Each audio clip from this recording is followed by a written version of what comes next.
está aqui. E que privilégio saber que o Deus eterno, infinito, também está aqui. Glória a Deus. Aleluia. E o Senhor apareceu para João no livro da Revelação, no livro do Apocalipse. No capítulo 2, ele falou com João, para João escrever uma carta à igreja de Éfeso. A primeira mensagem que Jesus quis mandar ali para a igreja de Éfeso. E ali no capítulo 2, versículo 1, está escrito assim, né? Carta à igreja de Éfeso. Ao anjo da igreja em Éfeso, escreva: estas são as palavras daquele que tem as 7 estrelas em sua mão direita e anda entre os 7 candelabros de ouro. Conheço as suas obras, o seu trabalho árduo e a sua perseverança. Sei que você não pode tolerar homens maus, pôs a prova os que dizem ser apóstolos, mas não são, e descobriu que eles eram impostores. Você tem perseverado e suportado os sofrimentos por causa do meu nome, e não tem desfalecido. Contra você, porém, tenho isso: você abandonou o seu primeiro amor. Lembra-se de onde você caiu, arrependa-se e pratique as obras que praticava no princípio. Se não se arrepender, virei a você e tirarei o seu candelabro do lugar dele. Mas há uma coisa a seu favor: você odeia as práticas dos nicolaítas, como eu também as odeio. Aquele que tem ouvidos, ouça o que o Espírito diz às igrejas. Ao vencedor darei o direito de comer da árvore da vida, que está no paraíso de Deus. Amém. Amém? Amém. Meus irmãos, essa mensagem de Deus para a igreja em Éfeso, ali quando o apóstolo João estava no seu exílio, né? Foi mandado para o exílio, e ali quando ele é mandado para o exílio por Roma, é o último apóstolo vivo. O último apóstolo vivo. Todos tinham sido martirizados.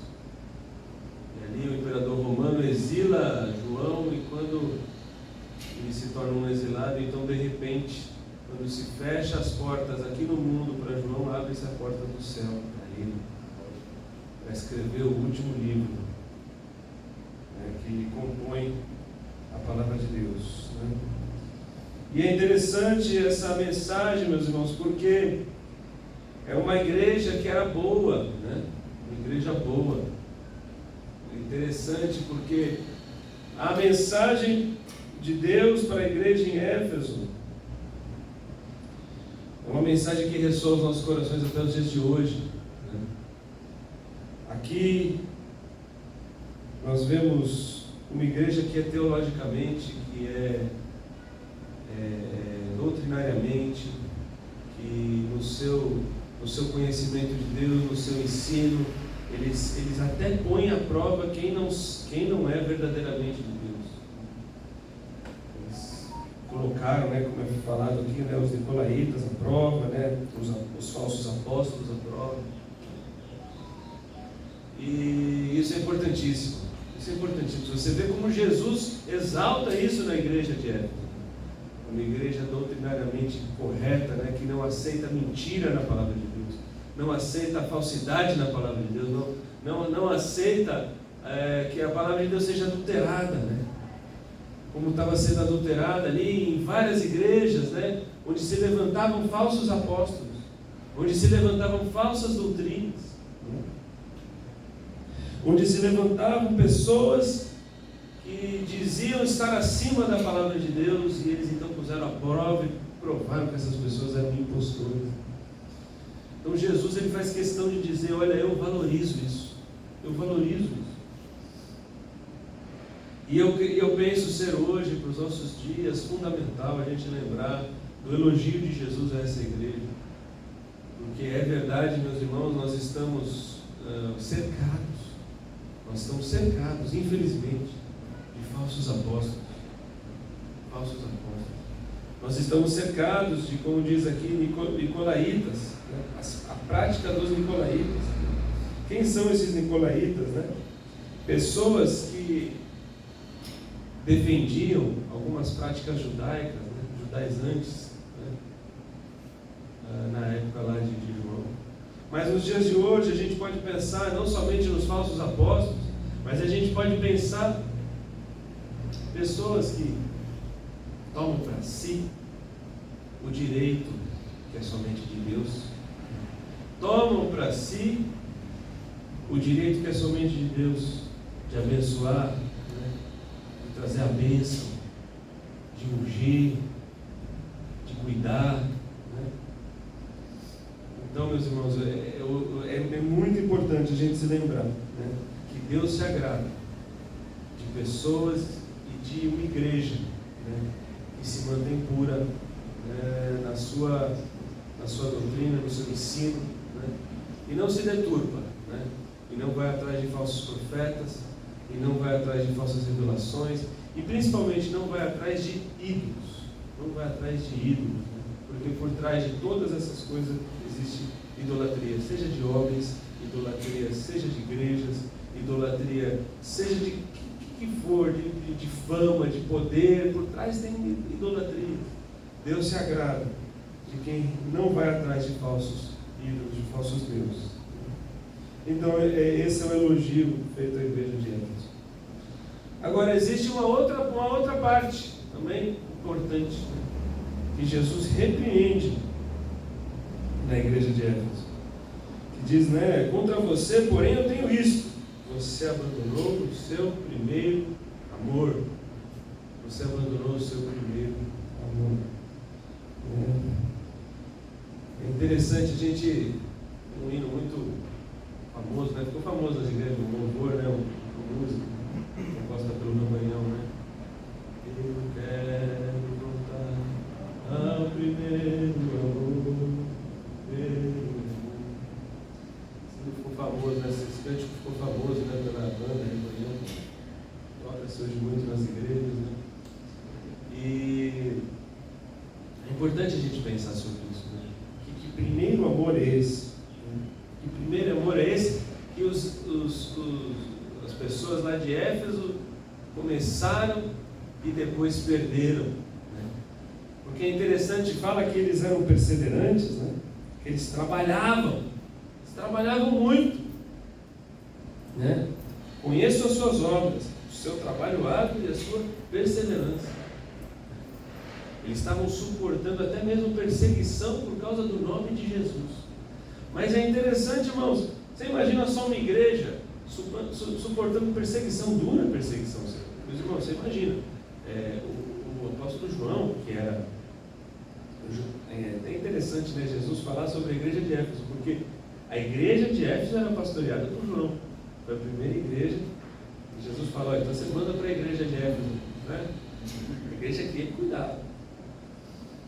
É interessante esse puxão de orelha, porque essa igreja que João cuidava e que estava lá, trabalhava muito. Eles trabalhavam muito. E o João que foi mandado para fora, vocês imaginam, o João uma vez foi colocado dentro de um barril de óleo quente. O apóstolo João foi colocado dentro de um barril de óleo quente. Então assim, não era uma perseguição tranquila, não, né? A perseguição ela começou em Roma, né, o imperador Nero, né, e depois ela foi se tornando cada vez mais severa, né, com Domiciano e outros imperadores, né, e João enfrentou isso, e essa igreja enfrentava isso, assim, eles enfrentavam perseguição dura. Agora é interessante, né, uma igreja que suporta uma grande perseguição, mas que perdeu o primeiro amor. E isso pode acontecer nas nossas vidas. As dificuldades, as lutas, né? As situações adversas da vida, os sofrimentos, né? Todas essas coisas podem fazer a gente desviar, né, do primeiro amor. E vale muito a pena a gente lembrar que Deus não requer somente que nós perseveremos, mas Ele requer de nós que a gente venha a ter um coração como o dele, um coração sem orgulho, né? Um coração que se entrega, né? Um coração que, né, desde a primeira vez, lembra que tudo que recebeu foi de graça e por isso concede todas as coisas de graça. Meus irmãos, vamos lembrar nesse momento da gente não perder isso. A gente não perder isso. Né? A gente lembrar de que tudo que a gente recebeu de Deus foi de graça.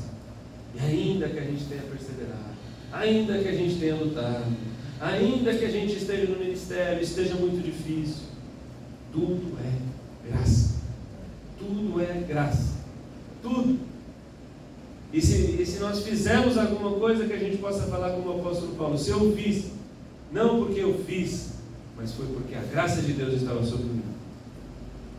Eu fiz mais do que todos os apóstolos, Paulo diz, mas não fui eu, mas a graça de Deus que estava sobre mim.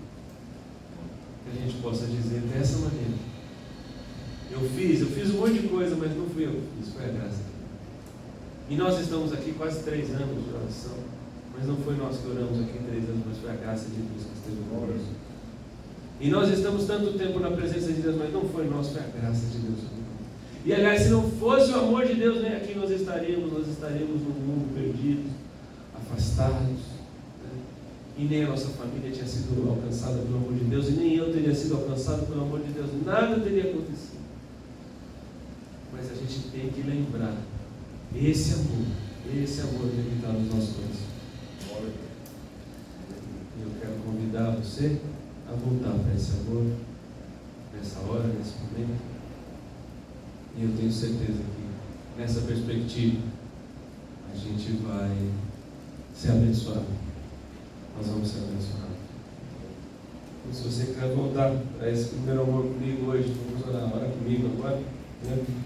Vamos orar juntos, para a gente relembrar que tudo nós recebemos de graça e por isso nós damos de graça também. Amém?